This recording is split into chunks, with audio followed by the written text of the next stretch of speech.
Hello students, कैसे हैं आप सभी। उम्मीद करते हैं बढ़िया होंगे। आइए हम लोग जो जर्नी स्टार्ट किए थे उसको आगे बढ़ाते हैं। और आज जो है हम लोग क्लास 12 की केमिस्ट्री स्टार्ट करेंगे, जो कि चैप्टर होगा सॉल्यूशन। तो चलिए हम लोग सॉल्यूशन पढ़ेंगे आज से।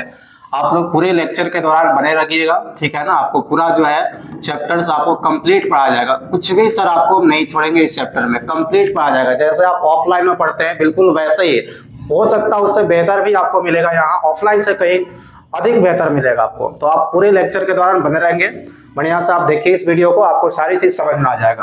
देखिए हम लोग शुरू करते हैं क्लास 12 की चैप्टर सॉल्यूशन। और इस सॉल्यूशन को पढ़ने से पहले कुछ छोटी छोटी चीजें आपको समझना पड़ेगा, तो आपको ये सॉल्यूशन के बारे में समझ में आएगा। तो देखिए हम लोग पढ़ते हैं सर, सबसे पहले कंपोनेंट। जब तक आप कंपोनेंट नहीं समझिएगा तो सॉल्यूशन जो चैप्टर है उसका थीम समझ में नहीं आएगा आपको। तो कंपोनेंट समझते हैं क्या होता है। देखिए कंपोनेंट को हिंदी में घटक कहते हैं। कंपोनेंट को हिंदी में हम लोग घटक कहते हैं। और कंपोनेंट होता क्या है, कोई भी ऐसा सब्सटेंस जो मिक्सर को बनाने में पार्टिसिपेट करता है उसको कहते हैं कंपोनेंट। आप कैसे इसको डिफाइन कीजिएगा, the substance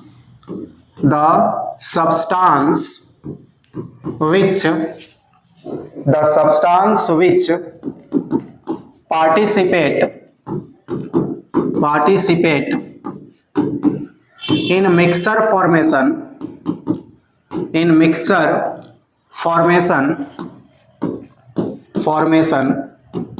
is called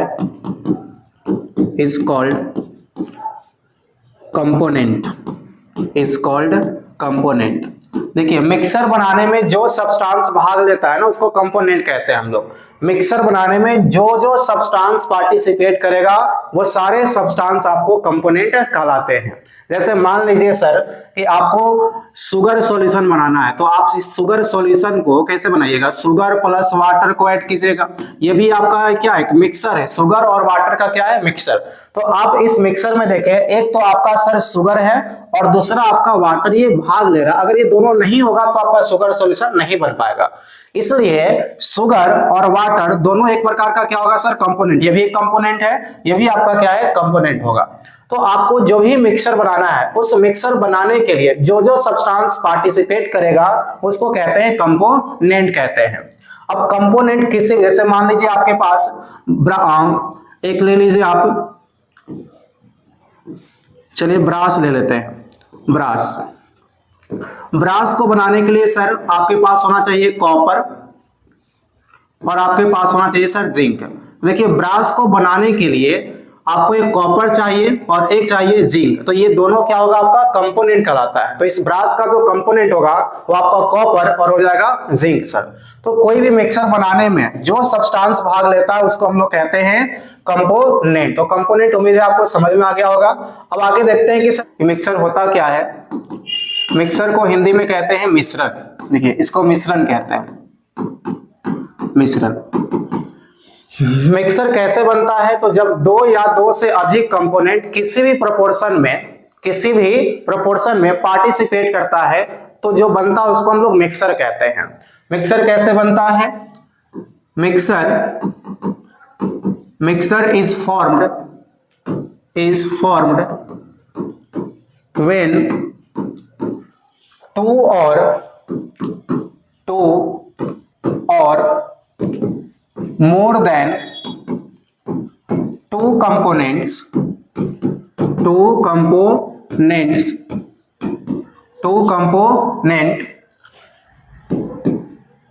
participate then आपका मिक्सर बनता है। सर मिक्सर बनाने के लिए दो या दो से अधिक कंपोनेंट जब पार्टिसिपेट करता है तो जो बनकर तैयार होगा सब्सटेंस उसको हम लोग मिक्सर कहते हैं। अब मिक्सर देखिए, मिक्सर दो टाइप्स का होता है। टाइप्स ऑफ मिक्सर ये दो टाइप का होता है सर। एक होता है आपका होमोजेनियस मिक्सर और एक होता है हेट्रोजेनियस मिक्सर। देखेंगे होमोजेनियस मिक्सर और एक होता है हेट्रोजेनियस मिक्सर। तो ये दो टाइप का सर आपका मिक्सर होता है, होमोजेनियस और हेट्रोजेनियस। आप इसको कहेंगे समांगी मिश्रण, और इसको कहते हैं सर विसमांगी मिश्रण, विसमांगी मिश्रण कहते हैं। तो दो टाइप का आपका मिक्सर होता है। अब जब कंपोनेंट को आप मिला रहे हैं तो वो दो तरह से मिलता है। हो सकता है आपका जो कंपोनेंट है सर वो कंपोनेंट यूनिफॉर्मली मिक्स्ड हो, अगर एक दूसरे में कंपोनेंट एक दूसरे में यूनिफॉर्मली मिक्स्ड होता है तो इसको कहते हैं होमोजेनियस मिक्सचर, और जब कंपोनेंट आपका नॉन यूनिफॉर्मली मिक्स्ड होता है तो इसको कहते हैं हेट्रोजेनियस मिक्सचर। होमोजेनियस मिक्सचर को आप कैसे डिफाइन करेंगे? Two or more than two components are uniformly mixed together, then बनता है आपका होमोजेनियस मिक्सचर, और जब आपका कंपोनेंट नॉन यूनिफॉर्मली मिक्स्ड होता है तो आपका बनेगा हेट्रोजेनियस मिक्सचर। तो इस तरह से आप होमोजेनियस और हेट्रोजेनियस मिक्सचर को डिफाइन कर सकते हैं। अब देखिए होमोजेनियस मिक्सचर को आप कैसे डिफाइन कीजिएगा, किस प्रकार से डिफिनेशन लिखिएगा। Homogeneous mixture, homogeneous mixture when two or more than two components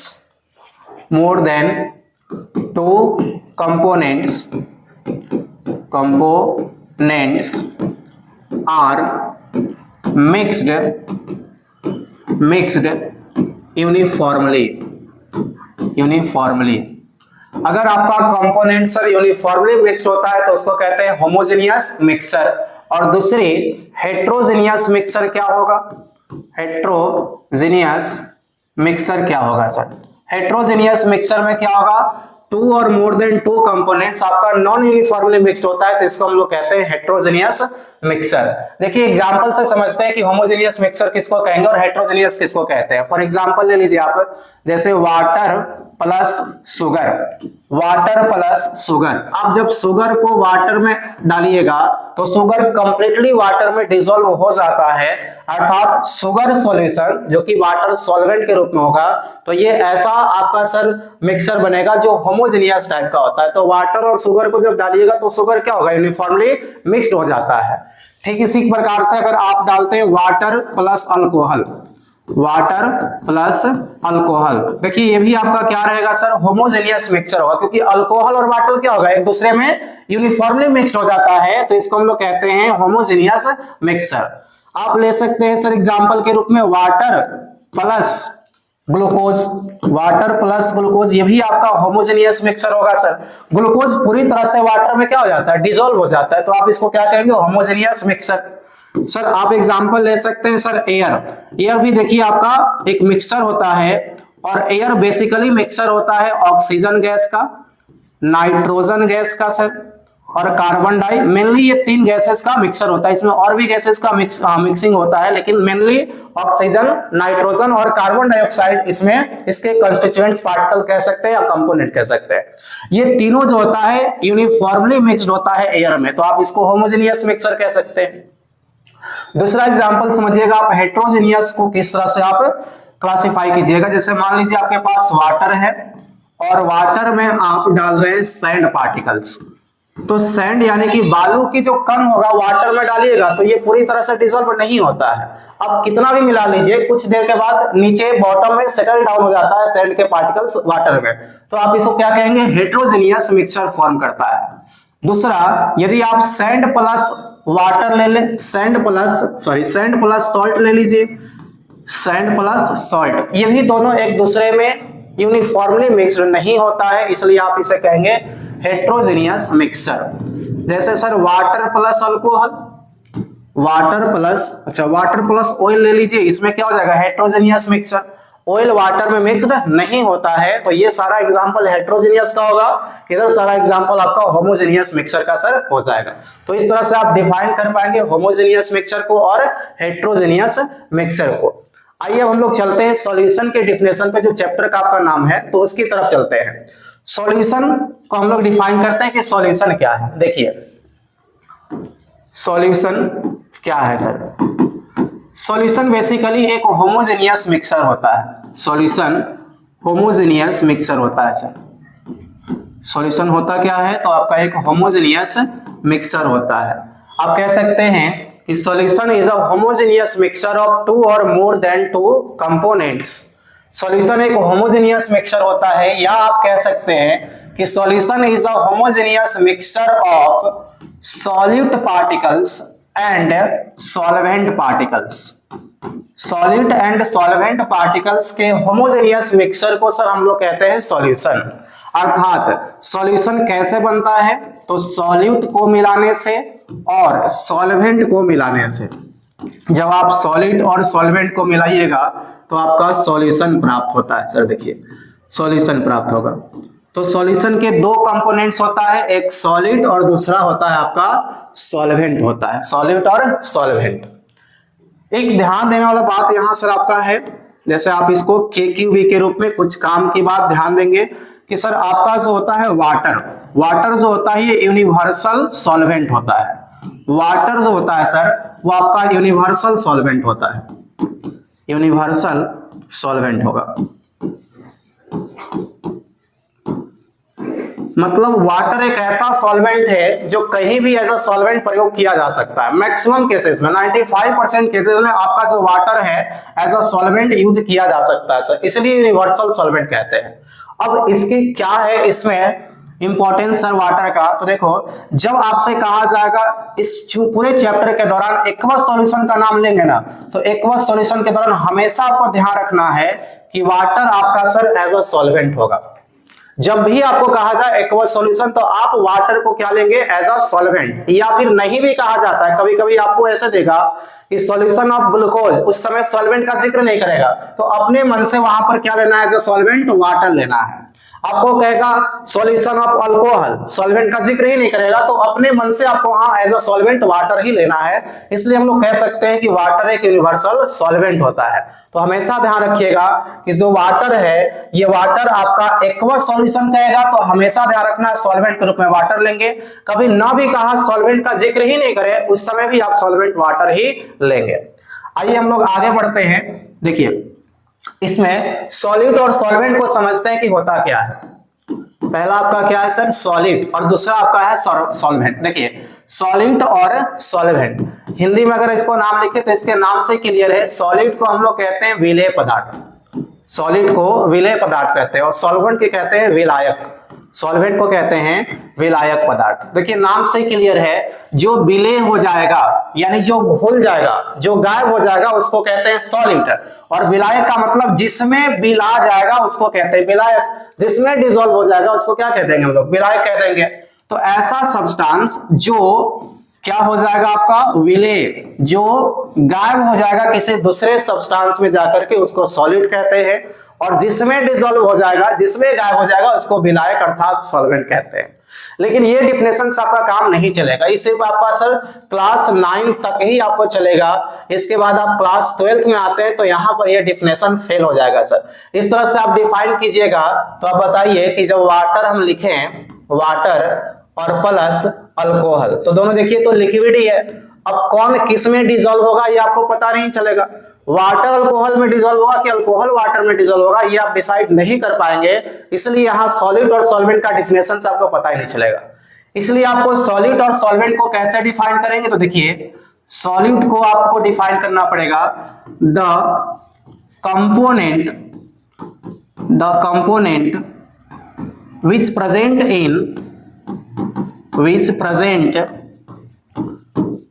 in less amount in solution, less amount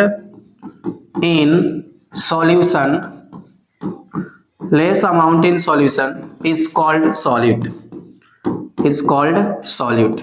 तो जो सॉल्यूशन में लेस अमाउंट में आपको प्रेजेंट होगा ना उसको कहते हैं हम लोग सॉलिड, जो कम अमाउंट में प्रेजेंट होगा उसको सॉलिड कहते हैं। तो सॉल्वेंट किसको कहेंगे हम लोग, तो सॉल्वेंट कहेंगे the component which present in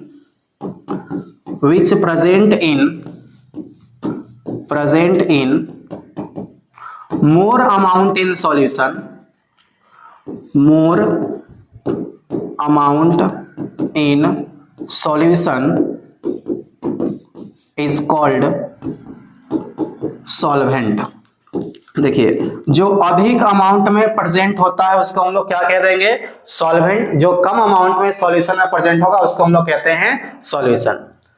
अब देखिए कुछ एग्जांपल से समझना है कि सॉलिड किसको कहते हैं और सॉल्वेंट किसको कहते हैं। ध्यान दीजिए, अगर मान लीजिए आपके पास सर वाटर है और दूसरा आपका है शुगर, वाटर प्लस शुगर।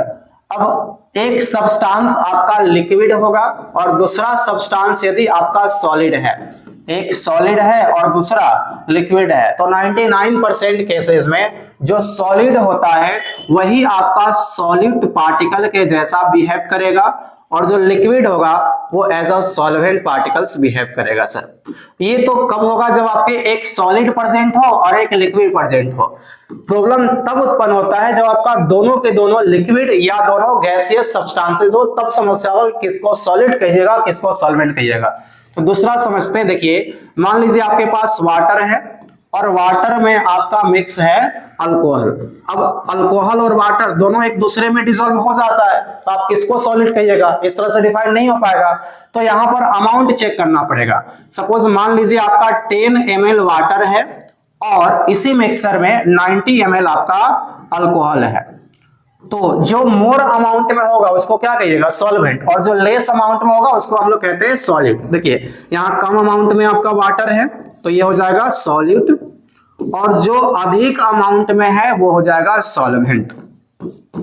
इसको पलट दीजिए सर, तीसरी एग्जांपल ले लेते हैं। देखिए water plus alcohol, water plus alcohol, ये मान लीजिए इस समय आपका ये 90 ml है वाटर और अल्कोहल आपका है 10 ml। अब आपका कहानी सर पलट गया।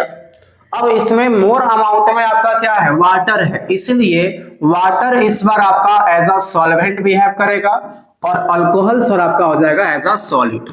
तो अगर दोनों लिक्विड प्रेजेंट है, दोनों लिक्विड प्रेजेंट है, तो आप चेक कीजिए अमाउंट किसका अधिक है और किसका कम है। जिसकी अमाउंट अधिक होगा वो सॉल्वेंट और जिसका अमाउंट कम होगा वो आपका सॉलिड हो जाएगा। तो इस तरह से आप दो लिक्विड या दो गैसेस रहेगा तो आप इस तरह से कंपेयर कर सकते हैं। चलिए आगे हम लोग बढ़ते हैं। नेक्स्ट टॉपिक सर आपका आता है अलवाय। इसको मिश्र धातु भी हम लोग कहते हैं। अलवाय को कहते हैं सर मिश्र धातु। ये क्या होता है, मिश्र धातु आपका बनता है 2 और मोर देन 2 मेटल्स, 2 और मोर देन 2 मेटल्स, या यदि आप एक मेटल और एक नॉन मेटल को आप मिलाते हैं, नॉन मेटल को मिलाते हैं तो आपका बनता है सर अलवाय। जब होमोजेनियस मिक्सचर 2 और मोर देन 2 मेटल्स या फिर मेटल्स और नॉन मेटल्स को आप होमोजेनियसली मिलाते हैं तो क्या बनता है, आपका अलवाय बनता है सर। जैसे एग्जांपल से समझते हैं, आपका आता है ब्रास, ब्रास, और ब्रास सर बनता है सर कॉपर और जिंक को मिलाने से, कॉपर और जिंक को मिलाने से। ब्रास एक क्या है सर, अलवाय है जो बनता है 2 मेटल को मिलाने से, कॉपर और दूसरा आपका है सर जिंक मिलाने से, तो ये आपका अलवाय होता है। दूसरा एग्जांपल समझते हैं सर ब्रोंज, ब्रोंज। देखिए ये सर आपका एक अलवाय है और जो बनता है आपका कॉपर और टीन को मिलाने से, टीन को मिलाने से। ब्रोंज जो बनता है आपका कॉपर और टीन को मिलाने से बनता है। तो जब आप कहें कि सर 2 मेटल या 2 से अधिक मेटल या मेटल या नॉन मेटल को जो आप यूनिफॉर्मली मिक्स्ड करते हैं तो जो मिक्सचर बनता है उस मिक्सचर को हम लोग कहते हैं अलवाय। अलवाय क्या होता है, तो होमोजेनियस मिक्सचर होता है। अलवाय आपका सर होता है एक होमोजेनियस मिक्सचर। आगे हम लोग समझते हैं टाइप्स ऑफ सॉल्यूशन के बारे में चलते हैं। देखिए अगला जो आपका एनसीईआरटी का जो टॉपिक है वो आपका है types of solution, types of solution. समझने वाली बात है, ध्यान दीजिएगा। जो सॉल्यूशन है इसको कई तरह से है ना क्लासिफाई किया गया है। हम लोग सॉल्यूशन को 3 तरह से क्लासिफाई करेंगे। पहला जो आपका आधार होगा वो होगा classification, classification, classification of solution, solution on the basis of, on the basis of component, on the basis of component। तो देखिए पहला जो आपका आधार है वो सॉल्यूशन का कंपोनेंट के आधार पर हम लोग क्लासिफाई करेंगे। कंपोनेंट के आधार पर आपका सॉल्यूशन 3 टाइप्स का होता है सर। सॉल्यूशन 3 टाइप का होता है on the basis of component. पहले जो आपका सॉल्यूशन होता है वो होता है बाइनरी सॉल्यूशन, बाइनरी सॉल्यूशन। दूसरा सर आपका सॉल्यूशन होता है टर्शियरी सॉल्यूशन, टर्शियरी सॉल्यूशन। इसको टर्मरी सॉल्यूशन भी सर एनसीईआरटी लिखता है, या फिर आप टर्शियरी सॉल्यूशन भी लिख सकते हैं। और तीसरा आपका होता है sir quaternary solution, quaternary solution. ये 3 टाइप का सॉल्यूशन आपका होता है on the basis of component. Component की संख्या के आधार पर आप 3 तरह से इसको क्लासिफाई करेंगे सॉल्यूशन को। बाइनरी सॉल्यूशन, बाइनरी सॉल्यूशन किसको कहते हैं? जिसमें number of component, number of component आपका 2 प्रेजेंट रहेगा सर, उसको बाइनरी सॉल्यूशन कहते हैं। टर्शियरी सॉल्यूशन में आपके नंबर ऑफ कंपोनेंट्स कितने होंगे प्रेजेंट? तो जब आपके नंबर ऑफ कंपोनेंट्स प्रेजेंट हो 3 तो इसको कहते हैं टर्शियरी सॉल्यूशन। क्वाटरनरी सॉल्यूशन में sir number of components, total component की संख्या जो होगा वो आपका 4 प्रेजेंट होगा।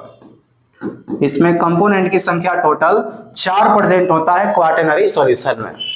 आपको सर क्लास 12th में सिर्फ आपको बाइनरी सॉल्यूशन के बारे में पढ़ना है, ये टर्शियरी सॉल्यूशन और क्वाटरनरी सॉल्यूशन के बारे में आपको नहीं पढ़ना है, सिर्फ बाइनरी सॉल्यूशन पढ़ना है। तो थोड़ा समझ लेते हैं कि बाइनरी सॉल्यूशन आपका क्या है। तो देखिए बाइनरी सॉल्यूशन क्या होता है सर? बाइनरी सॉल्यूशन एक ऐसा सॉल्यूशन जिसमें कंपोनेंट की संख्या आपका 2 होगा। एक कह सकते हैं कंपोनेंट 1 और दूसरा कंपोनेंट 2 कह सकते हैं आप। कंपोनेंट 1, कंपोनेंट 1 और एक होता है कंपोनेंट 2, कंपोनेंट 2। देखिए तो बाइनरी सॉल्यूशन में आपका 2 कंपोनेंट होता है, कंपोनेंट 1, कंपोनेंट 2। कंपोनेंट 1 को हम कहते हैं सॉलिड और कंपोनेंट 2 को आप कहिएगा सॉल्वेंट। तो 2 तरह का कंपोनेंट होता है, एक सॉल्वेंट होता है और एक होता है सॉलिड। सॉल्वेंट और सॉलिड जिसमें प्रेजेंट होगा एज अ कंपोनेंट 1 और कंपोनेंट 2 के रूप में, तो उसको कहते हैं बाइनरी सॉल्यूशन। पूरे चैप्टर के दौरान आपको सिर्फ और सिर्फ बाइनरी सॉल्यूशन ही पढ़ना है, टर्शियरी और क्वाटरनरी सॉल्यूशन का स्टडी नहीं करना है। तो ये तो पहला आधार था on the basis of number of component के आधार पे 3 टाइप का सॉल्यूशन। दूसरा चलते हैं सर नेचर ऑफ सॉल्वेंट के आधार पर, और फिर चलेंगे physical state of solid and solvent के आधार पर। तो दूसरा टाइप का जो आपका सॉल्यूशन होता है उसको क्लासिफाई किया गया है on the nature of solvent, यानी classification of solution, classification of solution on the basis of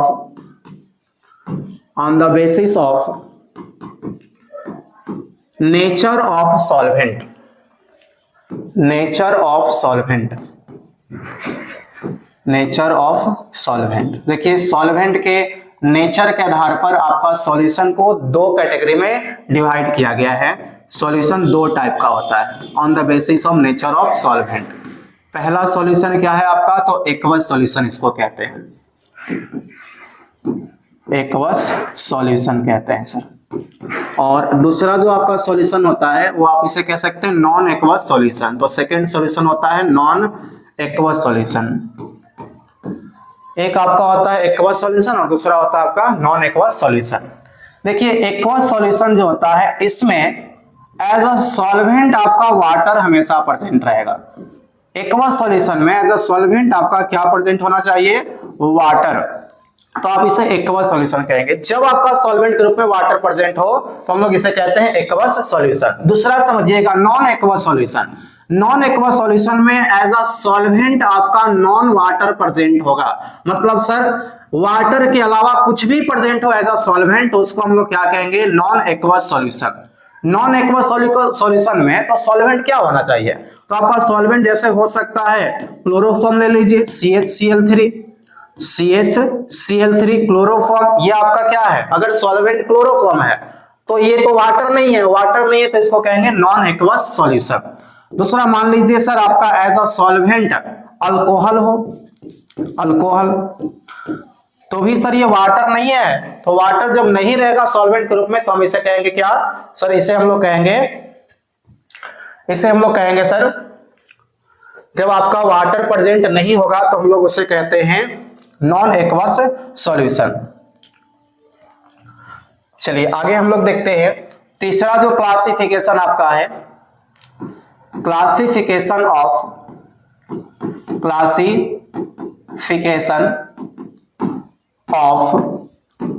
solution, classification of solution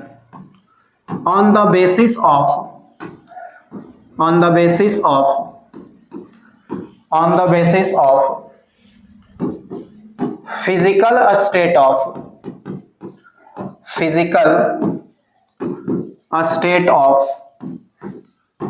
solute and solvent। देखिए तीसरा जो आपका क्लासिफिकेशन है सॉल्यूशन का, वो हम लोग देखेंगे सॉलिड और सॉल्वेंट के, सॉलिड एंड सॉल्वेंट के फिजिकल स्टेट पर। अब तक जो पढ़ रहे थे वो आपको इस चैप्टर को समझने के लिए इंपॉर्टेंट था, लेकिन अब जो हम लोग पढ़ने वाले हैं सॉल्यूशन का क्लासिफिकेशन, ये आपको एग्जाम के पॉइंट ऑफ व्यू से सर इंपॉर्टेंट है। यहां से आपको जो टेबल बताएंगे हम क्लासिफिकेशन से, ये आपको कंफर्म है कि 2 मार्क्स का एग्जाम में यहां से आपका क्वेश्चन आएगा। एक तो आपको डिफिनेशन पूछ सकता है और एक आपको गारंटेड है कि एग्जाम्पल पूछेगा। इसी टेबल से आपको एक एग्जाम्पल पूछा जाता है, तो आप बढ़िया से इसको देखेंगे और याद करने का प्रयास कीजिएगा। देखिए सॉलिड और सॉल्वेंट के फिजिकल स्टेट के आधार पर 3 टाइप का आपका सॉल्यूशन होता है। सॉलिड और सॉल्वेंट के फिजिकल स्टेट के आधार पर सॉल्यूशन 3 टाइप्स का होता है। पहला जो सॉल्यूशन आपका होगा वो होगा सॉलिड सॉल्यूशन। दूसरा सर आपका होता है लिक्विड सॉल्यूशन। और तीसरा जो आपका सॉल्यूशन है वो आपका है गैसियस सॉल्यूशन। तो 3 टाइप का आपको सॉल्यूशन होता है। ये सॉल्यूशन 3 टाइप का होगा और इन तीनों का जो टाइप होता है वो 3 होता है, तो टोटल आपका सॉल्यूशन यहाँ 9 टाइप का हो जाएगा। चलिए इसको हम लोग बढ़िया से समझ लेते हैं। आइए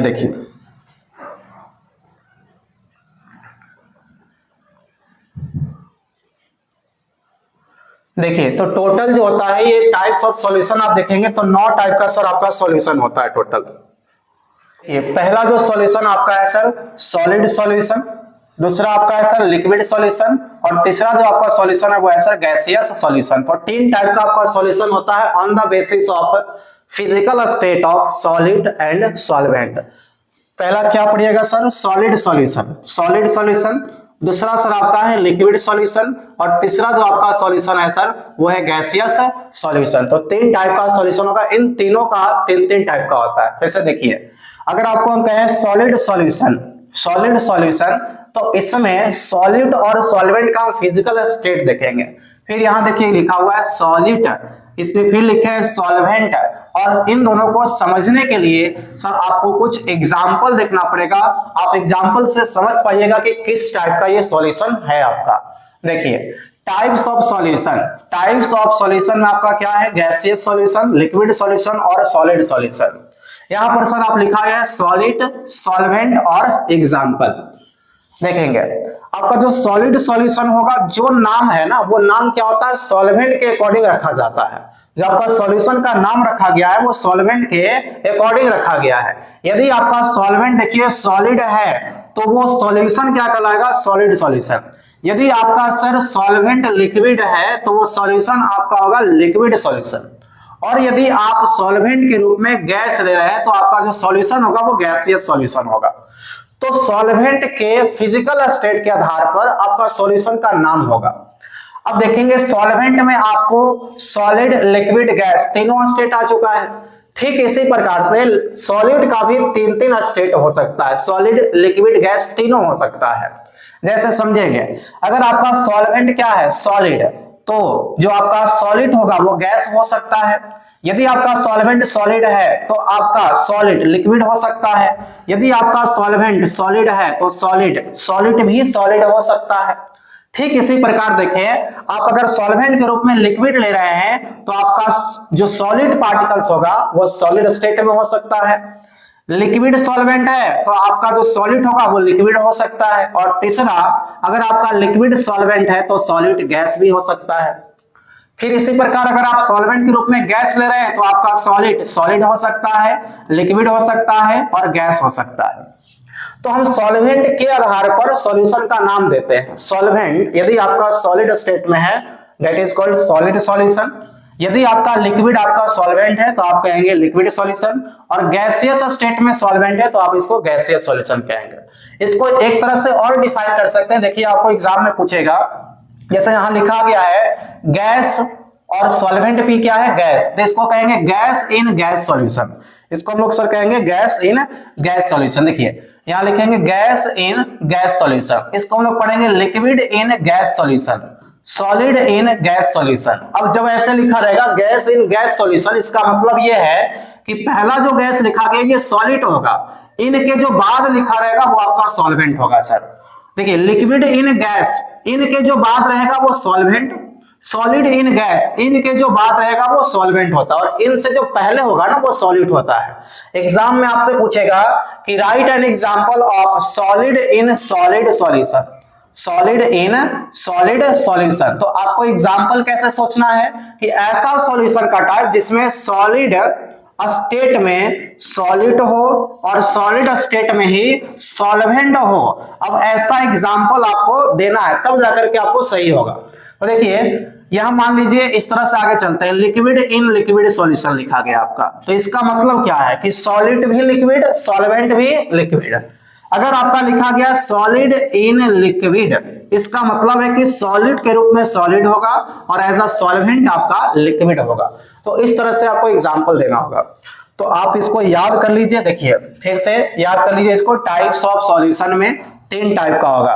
एक तो सर आपका सॉलिड सॉल्यूशन, दूसरा होगा लिक्विड सॉल्यूशन और तीसरा होगा सर गैसियस सॉल्यूशन। ये जो नाम है सॉल्यूशन का वो सॉल्वेंट के आधार पर ही रखा गया है। यदि आपका सॉल्वेंट सॉलिड है तो इसको सॉलिड सॉल्यूशन कहिएगा, यदि आपका सॉल्वेंट लिक्विड है तो लिक्विड सॉल्यूशन कहेंगे, और यदि आपका सॉल्वेंट गैसियस स्टेट में है तो गैसियस सॉल्यूशन कह देंगे। अब यहां देखिए जो सॉलिड है ये भी आपको गैस, लिक्विड और सॉलिड तीनों हो सकता है। यदि आपका सॉल्वेंट गैस है तो सॉलिड गैस, लिक्विड सॉलिड तीनों होगा। सॉल्वेंट आपका लिक्विड है तो सॉलिड गैस, लिक्विड सॉलिड तीनों हो जाएगा। इस तरह से आप गैसियस सॉल्यूशन में देखेंगे तो गैसियस सॉल्यूशन टोटल 3 टाइप्स का है, लिक्विड सॉल्यूशन भी 3 टाइप्स का है और सॉलिड सॉल्यूशन भी 3 टाइप्स का है। तो टोटल जो आपका टाइप्स ऑफ सॉल्यूशन होगा यहाँ, ये types of solution total sir आपका होगा 9 टाइप का। ठीक है, सॉलिड और सॉल्वेंट के फिजिकल स्टेट के आधार पर। अब आपसे इस तरह से प्रश्न पूछेगा कि गैस इन गैस सॉल्यूशन का एग्जांपल दीजिए, liquid in in gas solution का एग्जांपल दीजिए, सॉलिड इन गैस सॉल्यूशन का एग्जांपल दीजिए। आइए एग्जांपल समझते हैं सर कि किस तरह से आप एग्जांपल दीजिएगा। देखिए गैसियस सॉल्यूशन जो आपका कहेगा तो ये 3 टाइप का, पहला गैस इन गैस सॉल्यूशन, ऐसा एग्जांपल सोचना जिसमें सॉल्वेंट भी गैस हो और सॉलिड भी गैस हो। तो देखिए mixture of oxygen and nitrogen gases, जब आप ऑक्सीजन और नाइट्रोजन गैस को मिक्स्ड करते हैं तो दोनों क्या है, गैस आपका है। देखिए ऑक्सीजन एंड नाइट्रोजन गैस, तो ऑक्सीजन और नाइट्रोजन दोनों क्या है, गैसियस स्टेट में है, जिसमें एक सॉलिड होगा दूसरा क्या रहेगा आपका सॉल्वेंट के रूप में होगा। दूसरा समझिएगा लिक्विड इन गैस सॉल्यूशन का एग्जांपल क्या होगा, लिक्विड इन गैस सॉल्यूशन का एग्जांपल, तो देखिए chloroform mixed with nitrogen gas. Chloroform जो होता है वो लिक्विड स्टेट में होता है, इसको मिक्स किसके साथ कीजिएगा, नाइट्रोजन गैस के साथ होता है। तो देखिए क्लोरोफॉर्म को जो मिक्स करते हैं नाइट्रोजन गैस के साथ तो क्लोरोफॉर्म होता है लिक्विड स्टेट में, जबकि नाइट्रोजन क्या है, गैसियस स्टेट में। तो यहाँ ये आपका लिक्विड हो गया एज अ सॉलिड और nitrogen gas as a solvent आपका हो जाएगा सर, ये सॉल्वेंट होता है। चलिए तीसरा समझिएगा सर, तीसरा समझिएगा solid in gas, solid in gas. अब सॉलिड इन गैस समझिएगा ना सर, तो इसमें देखिए जो आपका सॉलिड होगा वो आप देखिए सॉलिड जो होगा वो आपको सॉलिड स्टेट में होना चाहिए और जो सॉल्वेंट होगा वो गैसियस स्टेट में। जैसे कैम्फर इन नाइट्रोजन गैस, जो आप कपूर देखे हैं, कपूर को हम लोग मिलाते हैं किसमें, नाइट्रोजन गैस में। तो कपूर होता है सॉलिड स्टेट में और उसको मिलाया किसमें जाता है, नाइट्रोजन गैस में मिलाया जाता है। तो ये एग्जांपल आपका है सर सॉलिड इन गैस का। नेक्स्ट एग्जांपल समझिएगा सर लिक्विड सॉल्यूशन का। अब लिक्विड सॉल्यूशन भी 3 टाइप्स का होता है, जिसमें सॉलिड और सॉल्वेंट अलग अलग फिजिकल स्टेट में हो सकता है। जैसे गैस इन लिक्विड। अब गैस इन लिक्विड का क्या एग्जांपल है, तो आप सोचिए कि कोई गैस किसी लिक्विड में मिलाया जाता है। जैसे oxygen dissolve in water. Water आपका क्या है, लिक्विड होता है और ऑक्सीजन क्या है, गैस। तो ऑक्सीजन को किस में डिसॉल्व किया जाता है, वाटर में। या वाटर में क्या डिसॉल्व रहता है, ऑक्सीजन घुला हुआ रहता है। मतलब ऑक्सीजन किस में है, लिक्विड में घुला हुआ है। गैसियस सब्सटेंस आपका लिक्विड में घुला हुआ है, तो इसको कहेंगे गैस इन लिक्विड सॉल्यूशन। दूसरा एग्जांपल समझिए लिक्विड इन लिक्विड सॉल्यूशन का। लिक्विड इन लिक्विड मतलब एक लिक्विड दूसरे लिक्विड में मिला हुआ है। देखिए यहाँ पर ये इथेनॉल है और इथेनॉल का फॉर्मूला होता है C2H5OH। C2H5OH ये वही पदार्थ है सर जिसको पीने के बाद कोई भी व्यक्ति सच ही सिर्फ बोलता है, इसके अलावा कुछ नहीं बोलेगा। Dissolve in water. अल्कोहल जो जनरल अल्कोहल है इथेनॉल इसको कहते हैं। इथेनॉल डिसॉल्व इन वाटर मतलब एक लिक्विड दूसरे लिक्विड में क्या है, मिक्स्ड है, तो इसको आप क्या कहेंगे, लिक्विड इन लिक्विड सॉल्यूशन का एग्जांपल। नेक्स्ट समझिएगा सॉलिड इन लिक्विड सॉल्यूशन का एग्जांपल। सॉलिड का मतलब ऐसा कोई सब्सटेंस जो सॉलिड स्टेट में हो और डिसॉल्व किया गया हो लिक्विड स्टेट में। जैसे देखिए ग्लूकोज आपका सॉलिड स्टेट में होता है, dissolved in water. Glucose dissolved in water. Glucose solid होता है और वाटर आपका लिक्विड है। ये आपका एज अ सॉलिड पार्टिकल्स और ये आपका सॉल्वेंट पार्टिकल्स के रूप में है। तो सॉलिड इन सॉलिड का एग्जांपल क्या देंगे आप, सॉरी सॉलिड इन लिक्विड का क्या एग्जांपल देंगे, तो ग्लूकोज डिसॉल्व इन वाटर हो जाएगा। तीसरा टाइप का सर चलते हैं सॉलिड सॉल्यूशन। सॉलिड सॉल्यूशन में देखिए पहला जो टाइप है वो है गैस इन सॉलिड सॉल्यूशन। ऐसा कोई सॉल्यूशन आपको सोचना है जिसमें सॉलिड के रूप में गैसियस सब्सटेंस हो और सॉल्वेंट के रूप में क्या हो, सॉलिड हो। देखिए solution of hydrogen in palladium. Hydrogen को पैलेडियम में जब मिलाते हैं तो हाइड्रोजन क्या होता है, ये आपका सॉलिड सब्सटेंस है और इसको मिलाया जाता है पैलेडियम। पैलेडियम एक मेटल होता है जो सॉलिड स्टेट में ठोस अवस्था में होता है। तो ये एग्जांपल आपका गैस इन सॉलिड का होगा, solution of hydrogen in palladium. दूसरा देखिए आपका एग्जांपल है सॉल्यूशन टाइप का लिक्विड इन सॉलिड टाइप का सॉल्यूशन है। लिक्विड इन सॉलिड जिसमें आपका जो सॉलिड होगा ना, सॉलिड होना चाहिए लिक्विड और सॉलिड आपका होना चाहिए सॉल्वेंट के रूप में। तो देखिए यहाँ पर amalgam of mercury with sodium. Amalgam of mercury with sodium. Amalgam क्या होता है, तो ये एक होमोजेनियस मिक्सचर ऑफ 2 मेटल्स होता है जिसमें एक मेटल हमेशा रहता है आपका मरकरी और दूसरा कोई भी मेटल हो सकता है। जब से आपको हम कहें अमलगम ऑफ सोडियम मतलब आपको सोडियम में मिलाया गया है मरकरी। आपसे कहेंगे अमलगम ऑफ मैग्नीशियम अर्थात मैग्नीशियम में आपको मिलाया गया है मरकरी। अमलगम ऑफ जिंक है तो इसमें जिंक में जो होगा वो आपको मिलाया जाएगा सर मरकरी। तो ये अमलगम क्या होता है, it is a homogeneous mixture of 2 metals in which 1 metal is mercury. 1 metal हमेशा क्या रहेगा, मरकरी रहेगा, बाकी दूसरा मेटल हो सकता है। नेक्स्ट आपका सर एग्जांपल है सॉलिड इन सॉलिड का। ये सॉल्यूशन अगला टाइप है सॉलिड इन सॉलिड का, जिसमें आपको सॉलिड भी सॉलिड होगा और सॉल्वेंट भी सॉलिड होना चाहिए। तो ये जितना भी आपका सॉलिड इन सॉलिड का होगा, तो जितने भी अलवाय होता है ना, ये सारे अलवाय किसका एग्जांपल आपका हो जाएगा, सॉलिड इन सॉलिड का। जैसे copper dissolve in gold. Copper dissolve in gold, यहाँ पर इस कॉपर डिसॉल्व किया गया किसमें, कॉपर में। तो ये देखिए सॉलिड होता है कॉपर आपका, और दूसरा ये भी क्या होता है सर आपका सॉलिड होता है। दूसरा हमने कहा सर जितना भी अलवाय है, जैसे मान लीजिए ब्रास आपका है, तो ब्रास कैसे बनता है, ये आपका बनता है कॉपर और जिंक को मिलाने से, जिसमें कॉपर भी मेटल और जिंक भी क्या है सर आपका मेटल है। तो इस तरह से आप टाइप्स ऑफ सॉल्यूशन को याद करेंगे। इंपॉर्टेंट आपका आ जाता है सर एग्जाम्पल। अब देखिए इसमें पूछेगा क्या आपसे, एक तो कंफर्म है आपसे एग्जाम्पल पूछेगा, तो आप सभी टाइप्स ऑफ सॉल्यूशन का एग्जाम्पल याद रखेंगे दूसरा आपसे हो सकता है, ये पूछ सकता है डिफिनेशन। क्वेश्चन कहेगा कि define gas in gas solution, define gas in gas solution. और एक क्वेश्चन आपका पूछेगा सर कि राइट द एग्जांपल ऑफ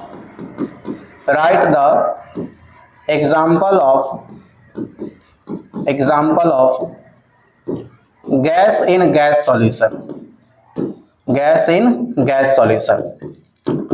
अब देखिए इसमें आपको टोटल टाइप्स कितने हैं, 9 टाइप्स के। तो आपसे ये प्रश्न जो है ये 9 तरह से प्रश्न बन सकता है, जैसे define gas in gas solution, define liquid in gas solution, define solid in gas solution. और इसी तरह से आपसे पूछेगा sir example gas in gas solution का एग्जांपल, या लिक्विड इन लिक्विड सॉल्यूशन का एग्जांपल, या सॉलिड इन लिक्विड सॉल्यूशन का एग्जांपल। आपको एक डिफिनेशन हम बता रहे हैं, बाकी का डिफिनेशन सेम टू सेम लिखना है। जैसे आपसे पूछेगा कि define gas in gas solution, तो आपको इसको डिफाइन करेंगे कि the solution in which a gaseous substance dissolve in other gaseous substance is called gas in gas solution। या ऐसे कह सकते हैं कि the solution in which gas present as a solid in other gaseous substance is called gas in gas solution।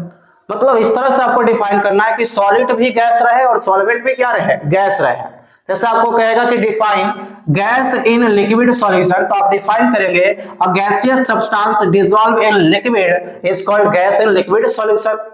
फिर आपको example ध्यान रखना है, एग्जांपल से कंफर्म है 2 नंबर का आपको प्रश्न पूछेगा, और डिफिनेशन में भी हो सकता है, पूछा भी जा सकता है, नहीं भी पूछा जा सकता है। तो उम्मीद है आप इतना समझे होंगे। इसके बाद हम लोग अगले वीडियो में मिलते हैं और आगे हम लोग डिस्कस करेंगे सॉल्यूशन इस चैप्टर का नेक्स्ट वीडियो में। तब तक के लिए जय हिंद।